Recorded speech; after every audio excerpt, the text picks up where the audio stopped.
Thank you for supporting our channel. Thank you for supporting Wizan. Please like, subscribe, comment, and hit the notification bell for any future videos. Obviously, Etam and Dretton was doing the knowledge. Etam and Dretton? Yeah, both of them, weren't they? Etam and Dretton. They was both doing the knowledge. They was partners. And I remember Dretton saying to me that he said, as soon as he seen me, he just made a decision that he was never going to speak to me. I don't know what it was. He goes, you're just one of them people. Yeah. That when you look at you, he's just like, no, we keep well away from them.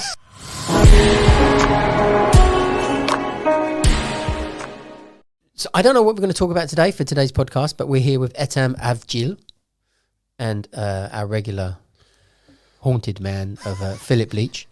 Welcome and thank you for coming. I mean, the subject that we was going to sort of go into was googly eyes, wasn't we? We're going to talk about people. I don't know, Etam, how much was you using the Google to get through the knowledge? I didn't use that at all. Oh, shut up. No, seriously.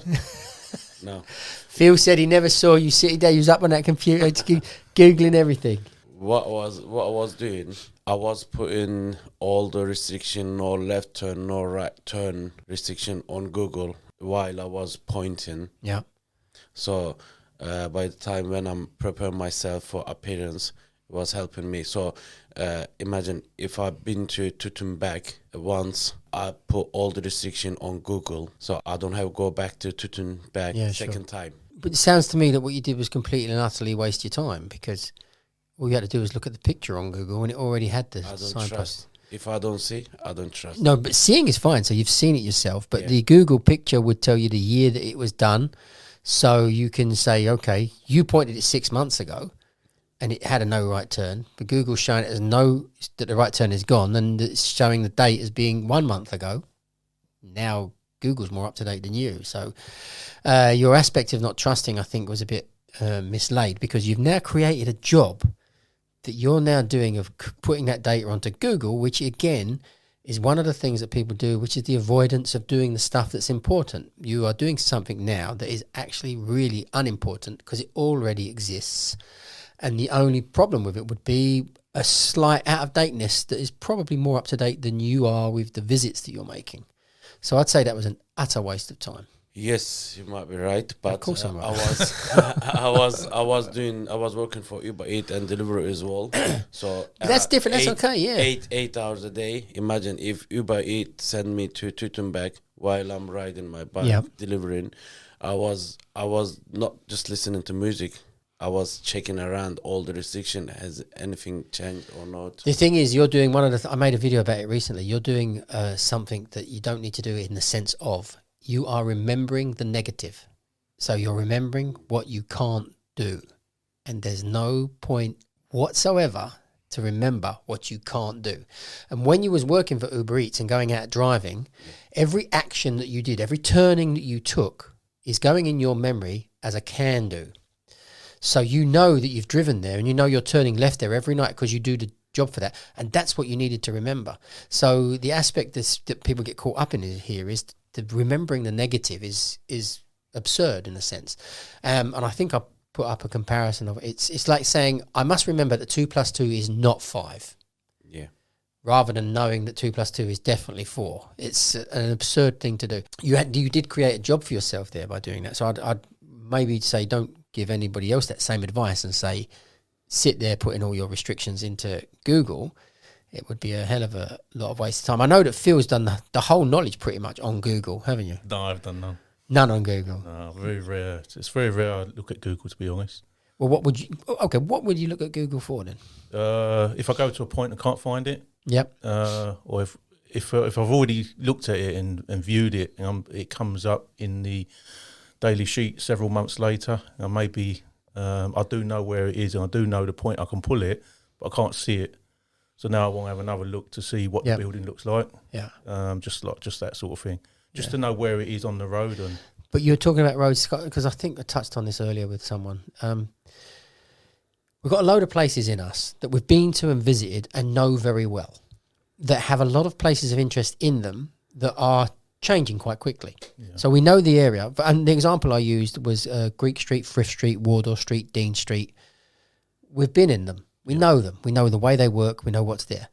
but how often is a restaurant or bar changing in Dean Street, Greek Street, Fish Street to a new name, new place? So when they ask it, on a place like that, I don't really need to go back to Greek Street. I just need to have a look to see where it's positioned, and I can remember that because we're talking about somewhere that we're familiar with. I've tried that on Google. When a point comes, like you say, a building's changed. Yep. And you try to remember it, but I can't just remember it like that.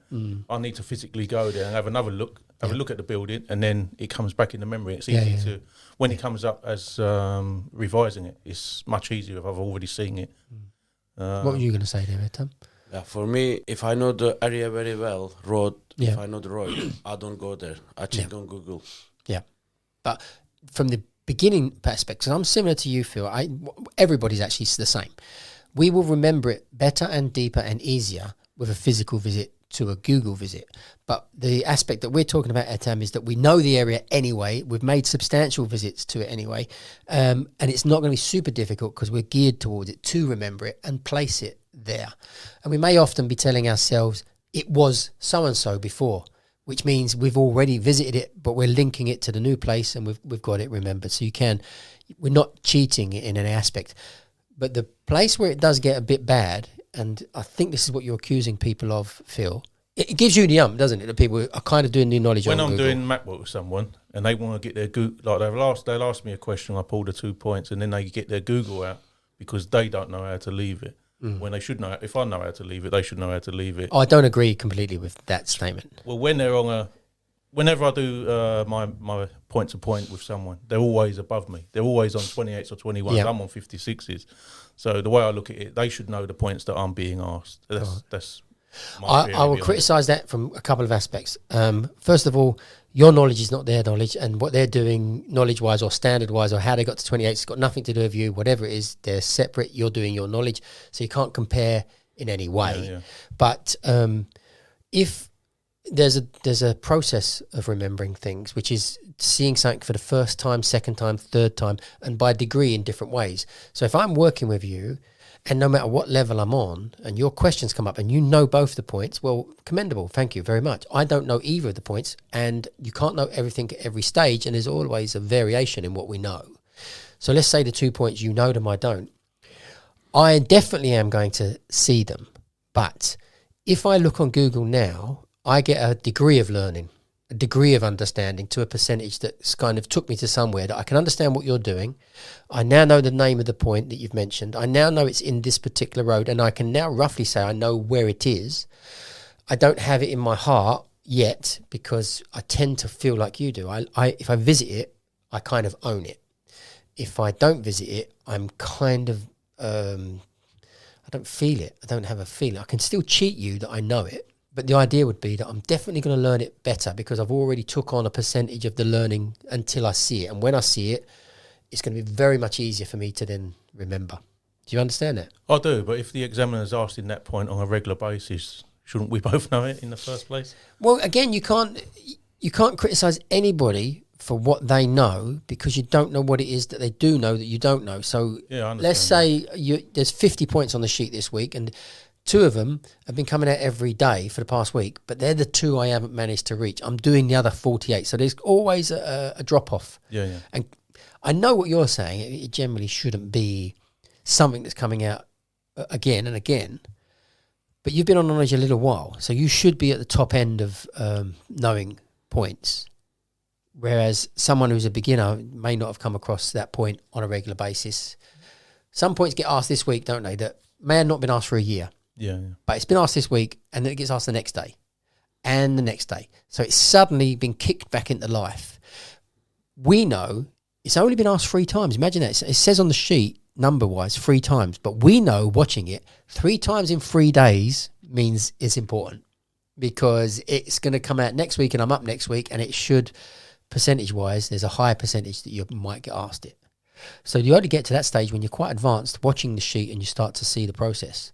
If you're still working on the numbers, like I would suggest most beginners do, which is you need to know the stuff that's 20 times asked, you wouldn't notice that this little point has just crept into the weekly numbers going up. Etam, you have just got your badge recently. Yes. You are a new cab driver.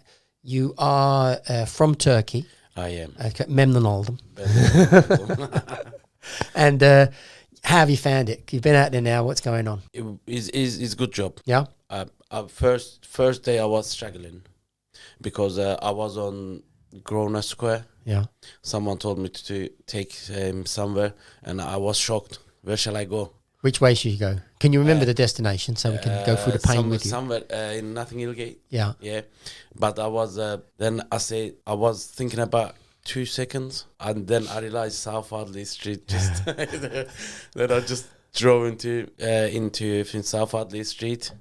So Yeah, where was you? I thought you said Grosvenor Crescent. Did you say you was in Grosvenor Square? No, Grosvenor Square. Okay, you was in Grosvenor Square. Square. Yeah.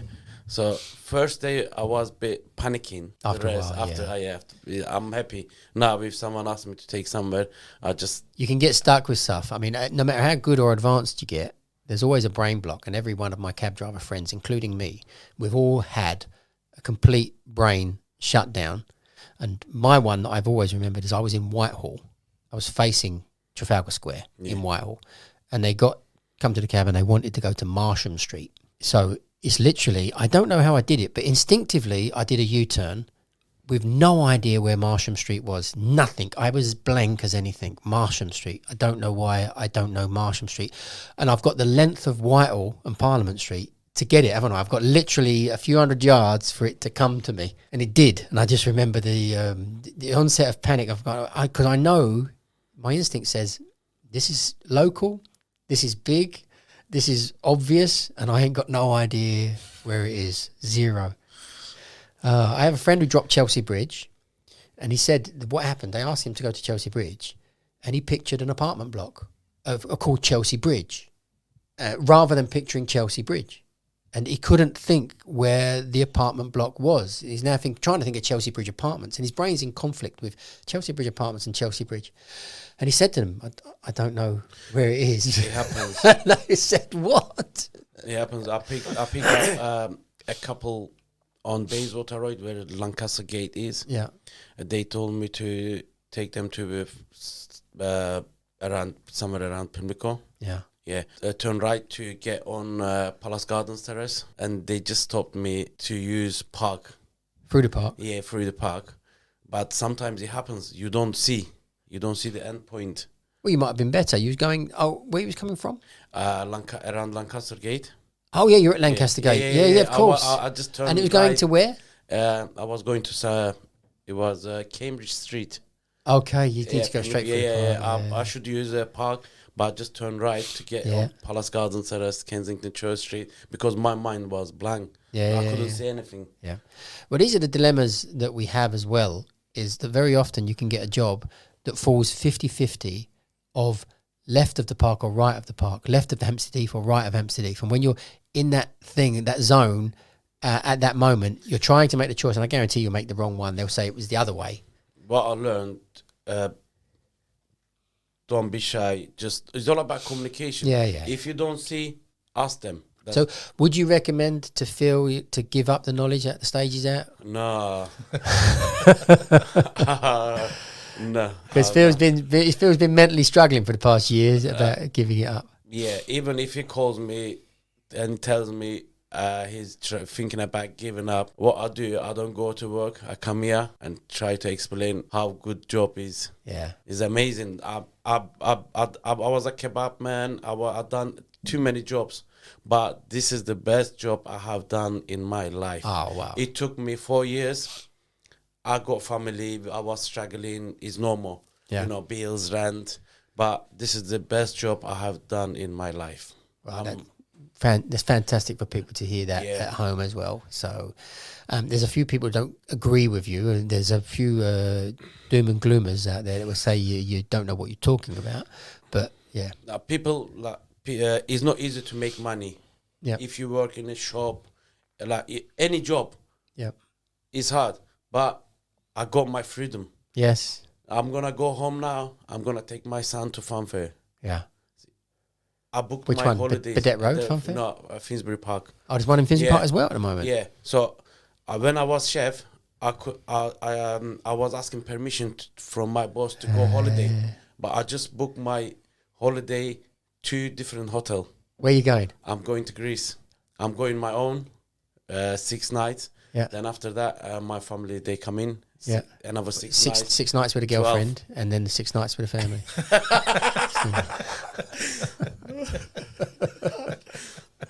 Wow, fantastic! I mean, it is an inspiration to sort of like build people up and know. And this is, I think, sometimes people forget. Certainly, our age, Phil, we're both kind of middle-aged men. Old gits. Yeah. Now, imagine we're jobless and skint. Our options, we're not going to walk into £25 an hour jobs. We're just not going to get them. And we are not going to get the cream of the crop jobs. We might, if we're lucky, get a £15 an hour job, £17 an hour job doing something. And that job will be exactly what Etam said. We now can't go on holiday. And if we do go on holiday, it's probably a job where they're saying to you, I ain't paying holiday pay. We're not going to be anywhere. It's going to be a bottom of the run thing.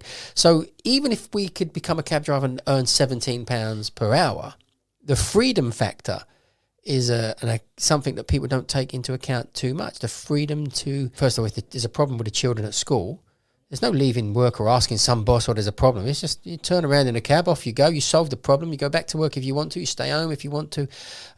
Life, having the freedom this job gives us is a life. It gives us a life to live that we don't necessarily have when we're working for somebody else. I haven't worked for anybody else now for 35 years, I think it is.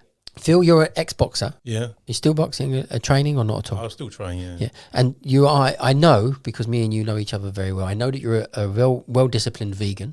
I am, yeah. And you've been a vegan for 4 years. Yeah, about 4 or 5 years. Yeah, and before that, you was a vegetarian. Before that, I was a vegetarian. And before that, when you was boxing, was you eating a lot of protein and meat? I when was you a vegetarian. Was you? Yeah. You was a vegetarian boxer. Yeah. Was you a childhood vegetarian? No, but I wouldn't eat no red meat. Yeah. I've never ever tasted a burger, never tasted a sausage, never ate bacon, never had it's never appealed to me. I've never really liked the look of it. It's never appealed to eating it. Wow, chicken. I've ate chicken for a long time, but then I started getting problems with chicken, psoriasis and stuff like that. All right. So it wasn't agreeing. I went and had a test done at the I think it was Barts Hospital, and they said I was allergic to chicken. So Wow. I stopped actually eating that. But in the end, yeah, I like I was saying earlier before this podcast, I ended up having a car crash and an accident, and the doctor suggested to me that my health would be better because when I was boxing, whenever I had a blood test done, my blood test wasn't coming back that good. Yeah. It was to do with all the restriction of diets and draining out and everything else. My blood. My medicals wasn't coming back very good. So anyway, it all had a toll in the end, and then obviously I had to do something. So since I've become vegan, every blood test I have done is perfect. And I did actually. I was actually part of Barts Hospital doing some research with them. Yeah. Where I would go there and go on their treadmill, and they would do certain tests and all the rest of it. And at the moment, my heart is 20 years younger than my age. Really? Yeah. I've just had that recently done. Okay. My heart is 20 years younger than the age. My blood pressure is 118 over 74. Good. The heart rate is 45. Yeah. So I'm ticking pretty well. Well, that was ever since, but that was because you had the heart transplant, didn't you? From the man who was 20 years younger than you. They took his heart, stuck it in there. But so I'm pretty fit and healthy. But I've got lots of metal and lots of problems going on. Well, you've got pins in your neck. Yeah, I had a car crash when I was doing the knowledge. You've got pins in your legs. No, I've got pins in my Arm. Yep. I've got pins in my neck. I've got pins in my lower back. I stopped counting major surgeries after having 30 of them. I've had 30 operations, more than 30. I stopped counting them after 30. But considering, with all jokes aside, with considering the amount of surgeries I've had and the amount of problems I've had and unluck, I am lucky to be alive, to be honest. Well, if you was a dog, they'd have put you to sleep years ago. Probably, yeah. I mean, when I had the broken neck, I did actually get taken to Whitechapel Hospital. Yeah. And 4 days there, they kept me in intensive care, but they didn't have a clue what to do with me. My son kind of got me from there and took me to Edgware Private Hospital, and I had it done privately. Oh, wow. So I don't know what would have happened if I would have stayed at Whitechapel Hospital. They didn't know what they was going to treat They you. didn't know 'cause what it they was was going to do with too it. 'cause- expensive. Not Well, the spinal cord was crushed with the spine itself. Yeah. 3 of the vertebrae had collapsed. The bones around the vertebrae Yeah. had all squashed. And basically, they said that if they do the surgery, they're going to cripple me anyway. yeah. And if they don't do the surgery, I can't walk around as I am. Yeah, yeah. So basically, I was stuck. So with all the damage that was there, you was lucky that the nerves weren't damaged to the extent that you lost feeling in the lower body. Yeah, I did actually after having the surgery done. When I went to the other hospital and see the surgeon there, Yeah. they did actually say to me that it's unlikely that I would ever walk again. Wow. Yeah, so that was the outcome of it, and Yeah. he did say to me that it's more likely you're going to be paralysed from the neck down after having the surgery, because what they explained was where it's all crushed. When they put me to sleep to remove all the crushed parts, blood would rush to that area and automatically cripple me. So that's what they said that would have, actually happen. So But, you've always got such a negative outlook on some other things when we've spoken in the past. You must be the luckiest man alive. What are you talking about? Oh, I probably am. Yeah. Well, luck or unluck, I don't know. Well, there's a old Chinese proverb: the man in the village's son is trying to ride the horse, and the horse stamples on him and crushes his leg and breaks his leg. The following day, the army comes and takes all the young men away to fight in a war, but not him because he's got a broken leg. So luck is a perspective of whatever it is that it leads to. But it was. That's the reason why mainly I've been on the knowledge for so long. I did do 2 years on the knowledge, learning the knowledge when before I had this car crash. Yeah. And then I had a smart car and I had a bike. At the time, I was in a smart car. I'd just come back from London. I was on my way home on the A13 and a lorry drove into the back of me. And that was the end of that. So when I spent a year in hospital, learning to walk again. I couldn't use my hands, couldn't feed myself. So I spent a year in hospital. And then when I come out of there, obviously all I was thinking about at the time was starting the knowledge again. Obviously I started it again. I'm still on it. Well, But it's been a journey since then. Lots of things have happened while I've been on the knowledge, and yeah, it's it's an amazing a lot of story. it's not my fault, but Phil, I mean, obviously, keep going. whenever we talk, we kind of learn more and more, and everybody's got interesting lives, and some have got dull lives, but bloody hell, you've been through it, son. it's been exciting. It's not for everyone, but to be honest, it is what it is. There's lots of people out there worse than me, I'm sure, but Yeah. I've had my fair deals. Yeah, well, I want to see you finish the knowledge. I feel that you're the last person that I want to care about because it hurts me too much caring about everybody and watching them get through the knowledge. So you're getting out. It's going to be it. I told Ian Gerrard that he was my last, but I think you're the last. I got Etam out. Etam was a nightmare. I'm proud of you, man. Yeah. I'm going to get there, I'm sure. You are the one who I never forget Yeah. while this journey. Well, you do make friends, Etam, on this I journey got through. I So got treated yeah, quite a lot of people. you'll see people out there now. You'll pass through Yeah. years ago saying hello and stuff like that. Oh, I Obviously remember- meet I for remember- dinner. Yeah, we having coffee. Yeah. When we see each other, it's nice. It's nice. Yeah, I remember Dretton, when Etam finished, Dretton became my call-over partner. It was funny because he said to me, when I first started the school, obviously Etam and Dretton was doing the knowledge. Etam and Dretton? Yeah, both of them, weren't they? Etam and Dritton. Etam and They Dretton. was both doing the knowledge. They was partners. And I remember Dretton saying to me that he said as soon as he see me, he just made a decision that he was never going to speak to me. I don't know what it was. He goes, you're just one of them people. Yeah. That when you look at you, he's just like, no, we keep well away from them. But yeah, we become good friends again. Yeah. Like, we've phoned each other on a regular Yeah. basis, and I can see why. I can see why. I don't know. Classic. Always negative. That's why. Yeah. but I've made some good friends. Yeah, You do need But- to keep your chin up. I mean, you are 56s. You've been redline from 28s. He's had a rough journey. I don't think you deserve everything. You're not the world's greatest knowledge student. No, but definitely not, You're no. not the world's worst either. No. That was Etam. Etam, so where are you from in Turkey, Etam? I'm from Gaziantep. So very much hit by the earthquake. Yeah. So And nothing happened to my family. Great. Just So, house was damaged. the house was damaged. Yeah. Yeah, I don't think people here are fully. We don't have any. We take these things in our stride when it's over there. It's in Turkey. I was in Turkey when the earthquake happened, and obviously, you know, I lived there. The news is 24 hours talking about the earthquake. I have to be careful what I have to say because the government can take away your visa quite easily. So I can't criticise anybody. That's absolutely true. If they know where you are, the visa will be gone and I'll be exported from the country. But it's 55,000 people are dead, I think, at the moment. It's 3 million displaced, and it's a city the size of Manchester that has collapsed. That's the deal. To be honest, they saying 50,000 people, but I don't believe more than. Well, that's the problem with the trusting of the government in Turkey is that you just don't know. The earthquake before this, the whole world reported the earthquake before this, which was in Izmir, which is in my city. Talking about 1999. No, that's the Izmit one, isn't it? 1999. Istanbul. Yeah, the big one. one. There was another big one in Izmir a year ago. Izmir had... Anyway, the earthquake, it killed some people. About 50 people died in Izmir. My wife was in the kitchen when it went off. She is terrified. She had to leave the house, go and live somewhere else. It was really... The windows all go like they're in the Matrix. They move like the sea. They go wavy. So it's an amazing thing to watch.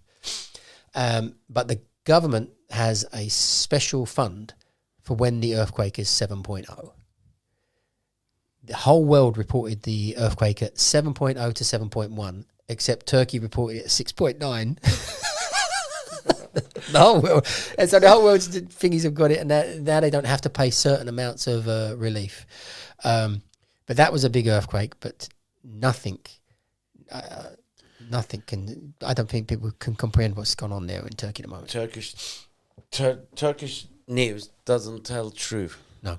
That's why I don't watch it. Yeah. Well, it tells the heartbreaking stuff. I mean, literally, my children, they've been crying several nights, but my wife probably cried the most. She really suffered. She's completely in shock. We'd be in bed and she'll just start crying because she's thinking of it. But she's been doing a load of earthquake relief work. She's been going around collecting all stuff that people have got in their houses that are excessive, that we've got more of, that we can give away.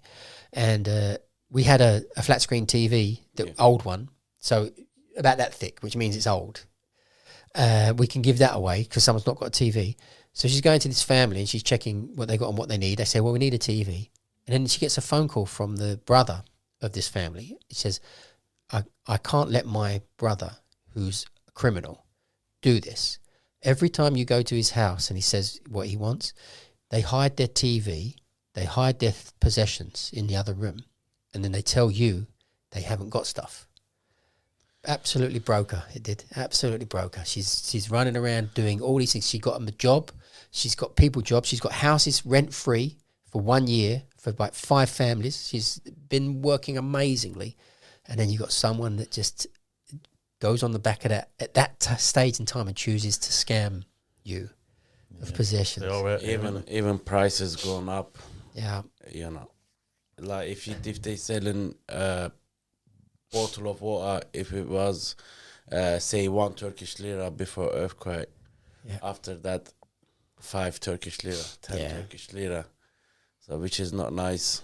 There's some amazing people who've been working and helping in the earthquake, obviously. And then there was an old woman they interviewed and they said, look, why are you not going to one of the camps or whatever? She's living in the rubble of her house and she said, the people keep coming and stealing my things. I'm staying here. It was like, so there are these people that exist that are completely shameful. There are 2 stories I saw on the telly that make me cry. To say one of them, if I said this one story, which I'm not going to tell on the radio, it will make me cry instantly. But the other one, which is also completely heartbreaking, is they're digging through the rubble and they find the back of a man, a big, big man. And they dig around him, they get around his head, and he's a dead man. And as they pull him out, he's rigor mortis. He's been held himself in a position for long enough, held the weight of everything off of himself because his child is... Oh, wow. His kid is there. He's kept his kid alive. He's kept the whole building off his kid. and you think like, well, I've struggled to tell that one. The other one I can't even tell, so forget about the other one. But you look at people's, we've all got children, and you look at their ability that we'd go to, the extent that someone would go to save their own family. Yeah. But yeah, and we need to sort of understand we're lucky here. We don't get bloody earthquakes. Yeah. Oh dear. So yeah, sorry, we've took it to a sad situation. I know your sad situation. Oh, I I mean, don't it's know. not easy to get someone from, imagine 8th floor tower block. Yeah. It's impossible. We live, because we're fathers. Yeah. You tell yourself, no matter what it is, I would be digging through steel and everything to get to them. You'd be doing something, and it's like, sometimes you just got nothing you can do. While you're digging, you might kill them. Yeah. That's another. Yeah. No. They did, well, my wife's cousin, he went down and he was on the relief teams and stuff like that. And he said in the end, they were taking bodies from the rubble, but it was so cold that as he was pulling the bodies out, they were snapping. Arms were snapping off and things like that, where it's so cold.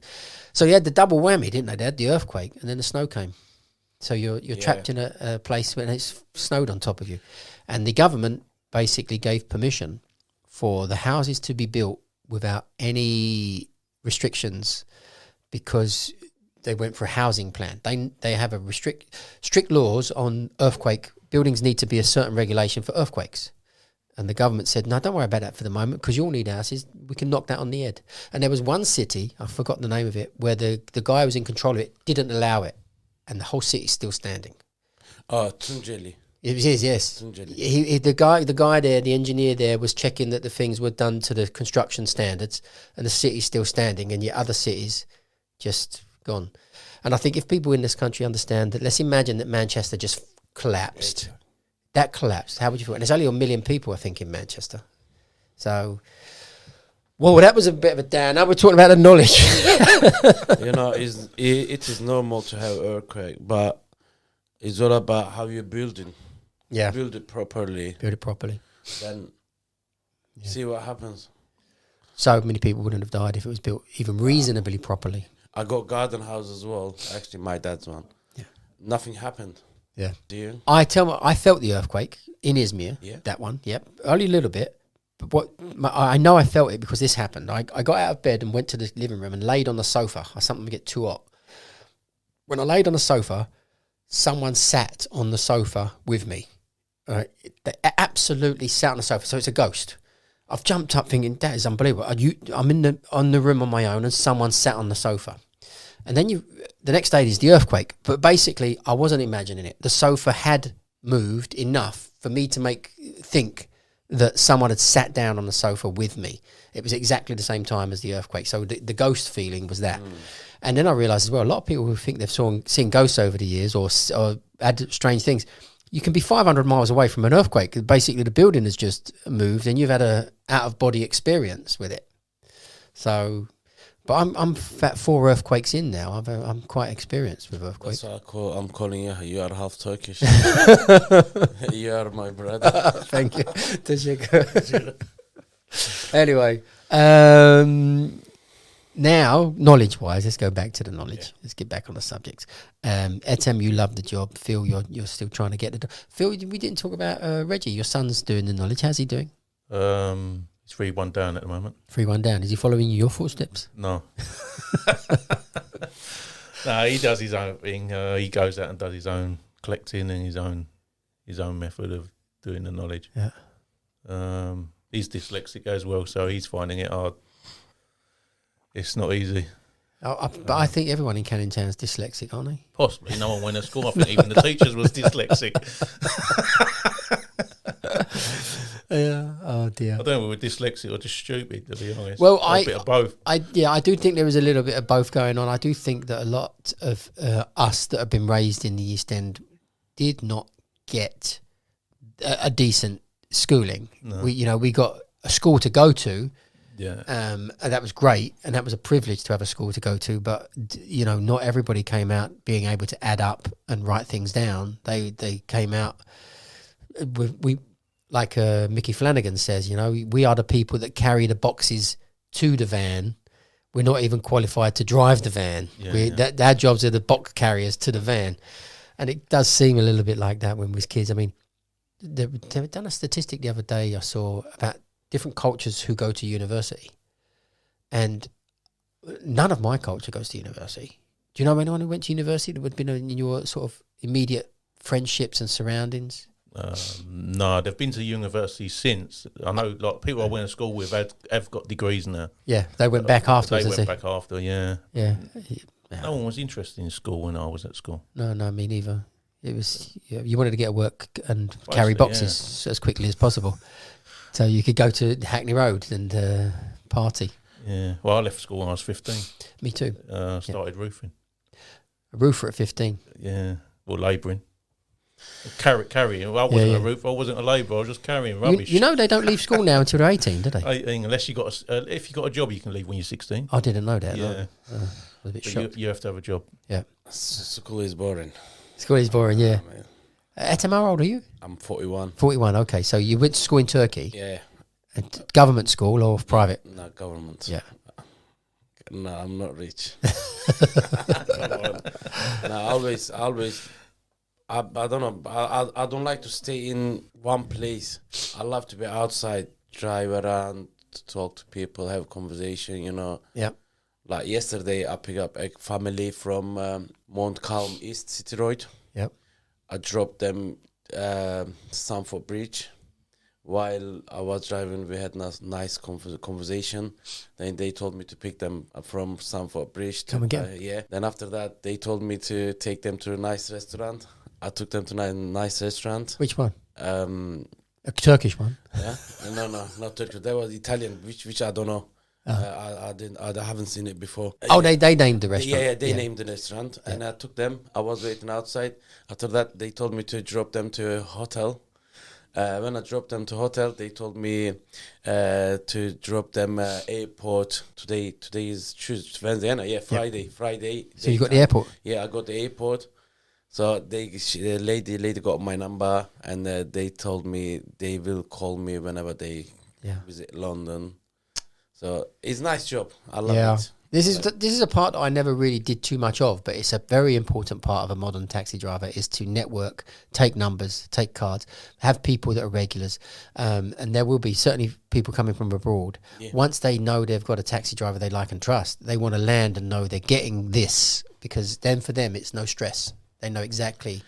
Because, you know, I mean, in Turkey, I haven't had any bad experiences really in the taxis in Turkey, but in Turkey the taxis can rip you off. Yeah. And I do think, we've spoke about this on many podcasts, I do not know of a single London taxi driver that would deliberately rip you off, because we know too much. And the only time you might be ripped off is because the taxi driver genuinely mucked it up, that they didn't get it right. They made the wrong decisions about the turnings and stuff like that. I'm really, really pleased that you like the job, and it's very good for people listening to have your input. We did start off with the googly eyes situation. So just as a straw poll, you're coming from the perspective, I think both of you, that it's wrong to do the knowledge on Google.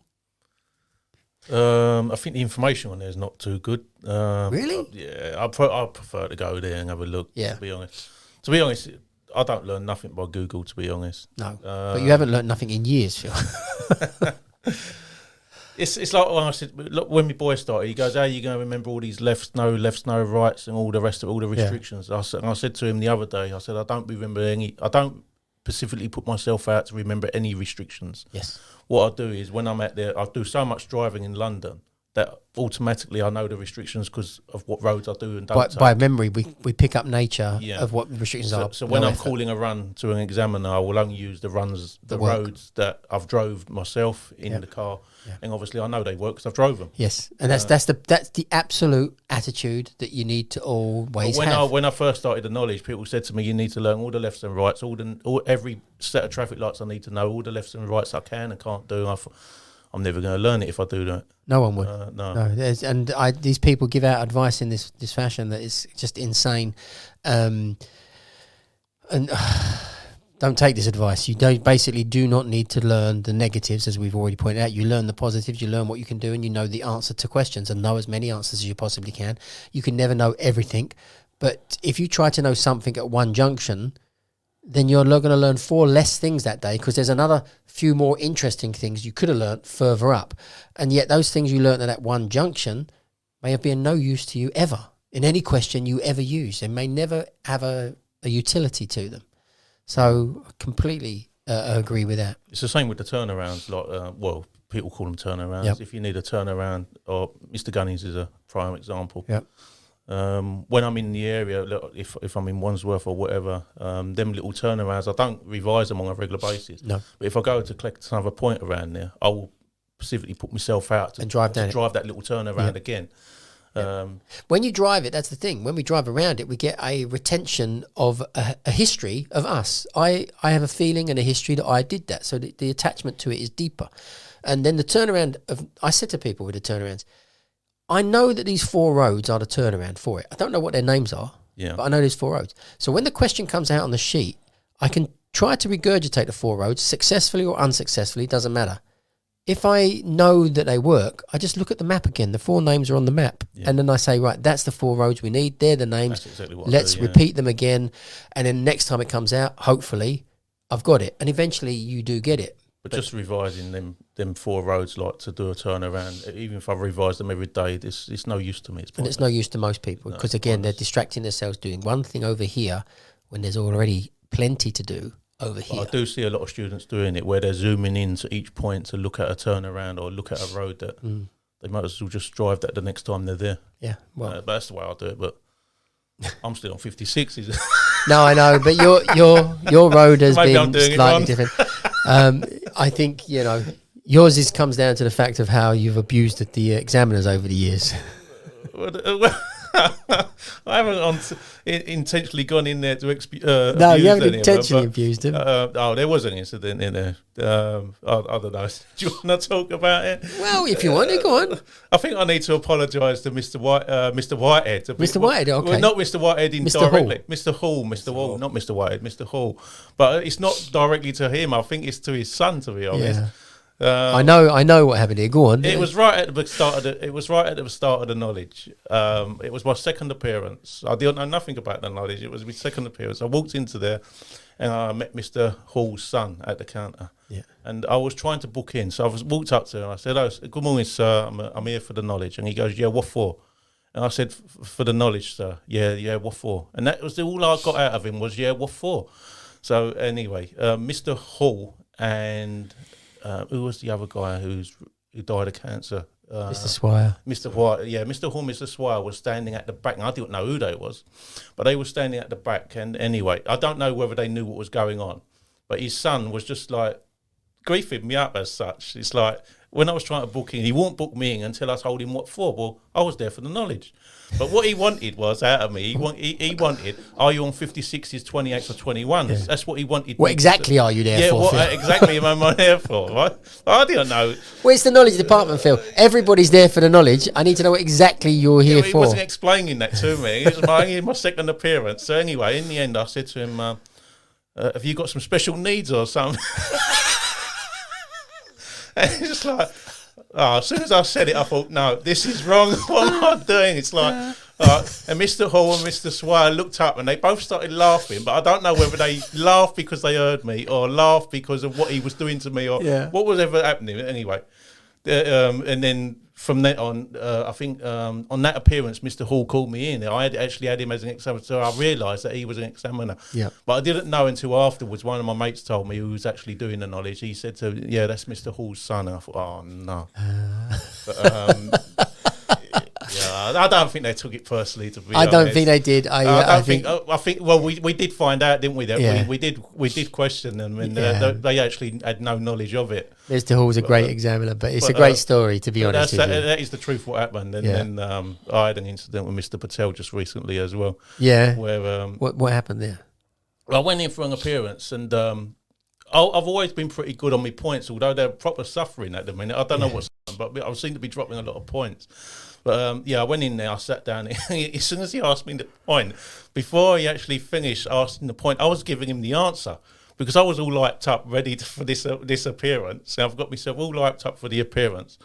So I would have got me dropped that day as well. I think I was going to be dropped down to 28. So anyway, I'm all hyped up for this appearance, and he's asked me these questions, but they seemed really easy to me, so I answered them straight away. So then what happened was he asked me, I think it was Paddington Station to Everlinga Children's Hospital, and I did question him. I said, "Do you want the Children's Hospital, sir?" And he goes, "Yeah." So I've took him there, decent route, and then he's gone, never use, Westminster Bridge to go to that hospital. I'm thinking, well, that's surely the line.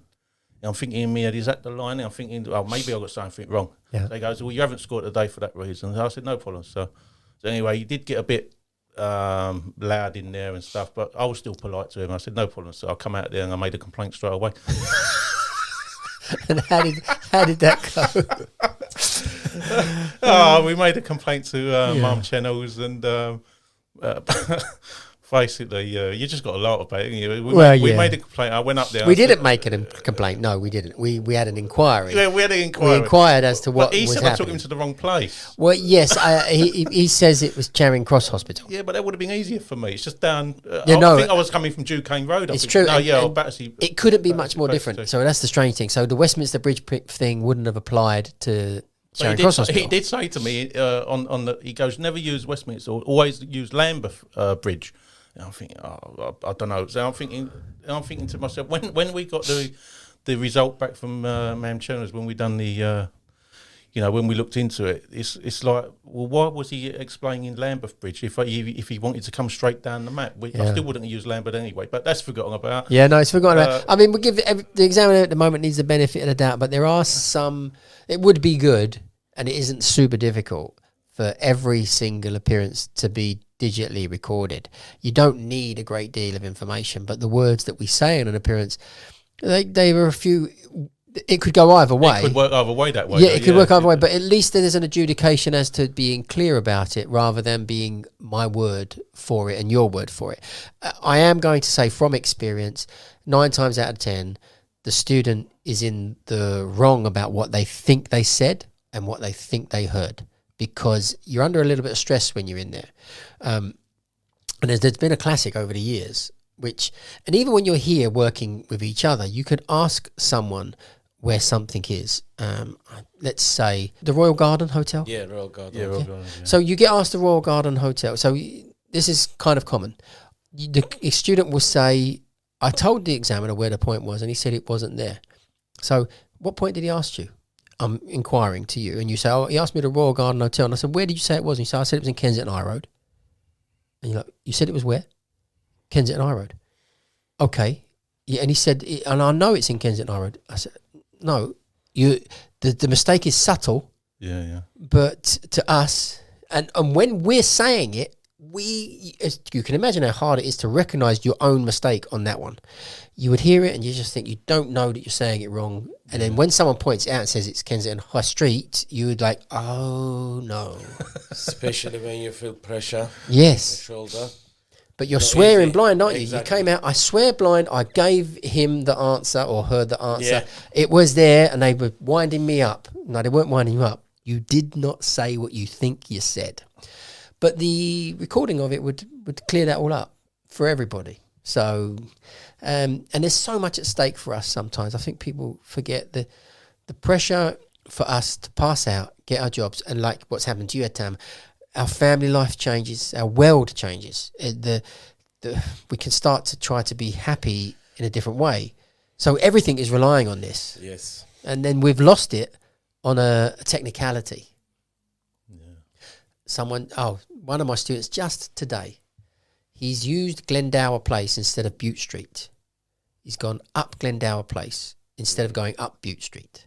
So he said Glendower, and the examiner said to him, did you want to change that? He said, oh sorry, I meant to say, I didn't go up the wrong street. My mind went up the right street. I said the wrong name, Bute Street. Now, wrong name is losing 1 point.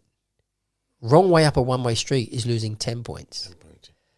And it now falls in the realm of the examiner to decide, Does he name the wrong name? Did he name the wrong street, like, and lose 1 point, or does he go up the wrong way at one way street and lose 10? And he lost 10, gave him down as 10. So the idea would be, can you complain about it? Well, no, you can't really, because it's true. You've used one instead of the other. I don't know that you've named it wrong. For me, you've gone up the wrong way rather than that.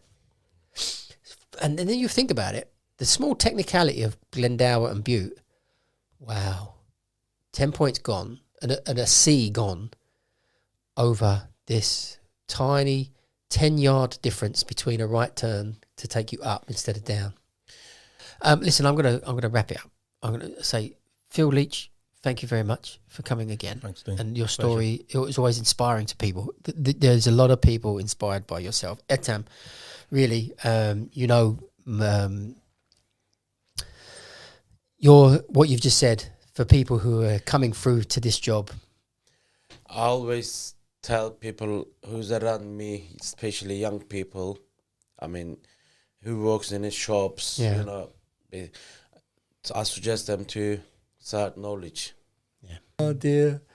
Anyway, çok teşekkür ederim and really, ben seviyorum. Önemli değil, biz de seni seviyoruz.